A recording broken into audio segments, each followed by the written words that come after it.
ఉగ్రవాది దేశానికి శత్రువు మాత్రమే కాదు, ఇస్లాంకు ద్రోహి. దేశాన్ని చెడగొట్టేవాడు మన మతాన్ని కూడా చెడగొడతాడు.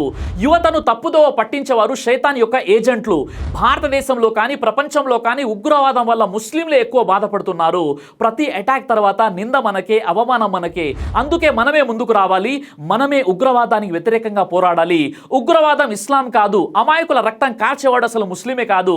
ఈ సమయంలో మీ గొంతు అత్యవసరం. మస్జిదులలో, మదర్సాలలో, ఇస్లామిక్ సెంటర్లలో స్పష్టంగా చెప్పండి, ఇలాంటి పనులు చేసేవారు ముస్లింలు కాదు, దేశద్రోహులు మాకు సోదరులు కాదు. ఉగ్రవాదం ముస్లింలను వెనక్కు లాగుతుంది.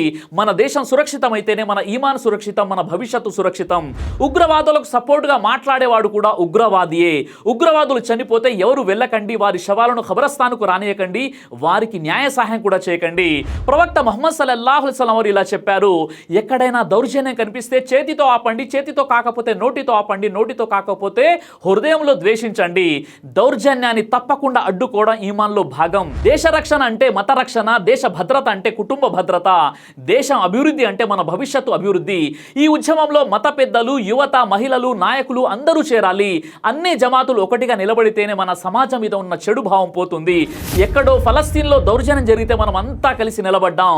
అయితే మన దేశంలో ఉగ్రదాడుల్లో చనిపోయిన అమాయకులకు ఎందుకు అండగా నిలబడకూడదు? వారి కుటుంబాలకు ఆర్థిక సహాయం చేయండి, వారికి మేమున్నామనే భరోసాని ఇవ్వండి. అదే నిజమైన మానవత్వం, అదే ఇస్లాం. మన సమాజంలో ఈ చైతన్యం పెరిగితే యువత ఉగ్రవాదం వైపు వెళ్ళరు. ముస్లిం సమాజం మీద ఈ ప్రపంచానికి ఉన్న చెడు భావం కూడా పోతుంది, మన సమాజానికి గౌరవం కూడా వస్తుంది. ఈ రోజు ఈ ర్యాలీ ద్వారా మనం వాగ్దానం చేద్దాం, మన సమాజంలో ఉగ్రవాదానికి జీరో టాలరెన్స్. ఇస్లాం శాంతి, ఉగ్రవాదం మనకు శత్రువు. దేశ రక్షణ మన ఈమాన్ రక్షణ. రేపు శుక్రవారం జుమా నమాజ్ అనంతరం ప్రతి మసీదు ముందు ఉగ్రవాదానికి వ్యతిరేకంగా, అలాగే ఇటీవల జరిగిన ఉగ్రదాడుల్లో ప్రాణాలు కోల్పోయిన అమాయకులకు సానుభూతిగా శాంతియుత ర్యాలీ నిర్వహించండి. ఆ ర్యాలీ ఫోటోలు మరియు వీడియోలను సోషల్ మీడియాలో పంచుకోండి.